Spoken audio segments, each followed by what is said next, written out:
अतिजलद व अचूक बातम्यांसाठी पाहत रहा महामीडिया 24 सदैव तत्पर। कोल्हापूर जिल्ह्यातील ग्रामीण भागात गेल्या काही दिवसांपासून शेतकरी आणि वाहनधारकांची झोप उडवणाऱ्या एका सराईत टोळीचा कोल्हापूर स्थानिक गुन्हे अन्वेषण शाखेने पर्दाफाश केला आहे। सोलर पॅनल, मोटारसायकली आणि शेतातील इलेक्ट्रिक मोटरची चोरी करणाऱ्या 4 सराईत चोरट्यांना पोलिसांनी बेड्या ठोकल्या आहेत।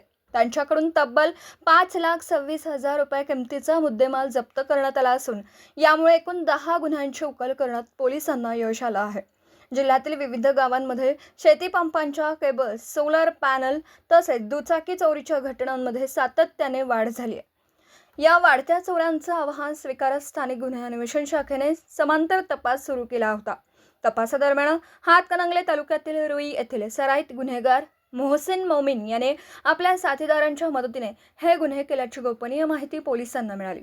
मिळालेल्या माहितीनुसार मोहसिन हा शेतातून चोरलेली केबल विकण्यासाठी रुई फाट्याजवळ येणार होता। पोलिसांनी तातडीने या परिसरात सापळा रचून त्याला ताब्यात घेतला। त्याची कसून चौकशी केली असता या गुन्ह्यात त्याला साथ देणारे अनिल गावडे राहणार इचलकरंजी, राहुल गुरव राहणार कोरोची आणि प्रवीण गिरमल राहणार अब्दुल अलाट या तिघांनाही पोलिसांनी अटक केली। पोलिसांनी या चौघांची सखोल चौकशी केली असता त्यांच्याकडून मोटारसायकल चोरीचे 6, केबल चोरीचे 3 आणि सोलर पॅनल चोरीचा 1 असे एकूण 10 गुन्हे उघडकीस आले आहेत।